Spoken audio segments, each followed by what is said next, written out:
खासदार संजय राऊतांनी नवनीत राणा यांच्याबाबत केलेल्या वक्तव्यावरून महायुती चांगलीच आक्रमक झालेली आहे। नवनीत राणा यांच्यासारख्या एका स्त्रीचा अपमान करून महाराष्ट्र धर्मद्रोही झाला असा हल्लाबोल भाजप नेत्या चित्रा वाघ यांनी केलेला आहे। तर बाळासाहेब असते तर संजय राऊतांना जोड्यानं हाणलं असतं अशी घणाघाती टीका शिंदे सेनेच्या प्रवक्त्या ज्योती वाघमारे यांनी केलाय। अमरावतीमध्ये घेतलेल्या प्रचार सभेमध्ये संजय राऊत यांनी नवनीत राणा यांचा उल्लेख नाची असा केलेला होता आणि यावर सुप्रिया सुळे प्रणिती शिंदे गप्प का असा सवालही वाघमारे यांनी उपस्थित केलाय। नमस्कार। सर्वज्ञानी संजय राऊत, स्त्री सन्मान करणं हा खरा महाराष्ट्राचा धर्म आहे।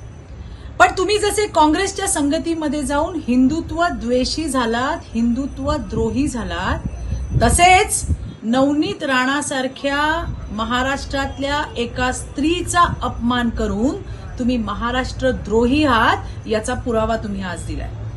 संजय राऊतांनी काल नवनीत राणाच्या संदर्भात जी काही खालच्या पद्धतीची भाषा वापरलेली आहे ना, जर बाळासाहेब ठाकरे जिवंत असते ना तर या राऊताला जोड्याने हाणलं असतं, पायतानाने हाणलं असतं।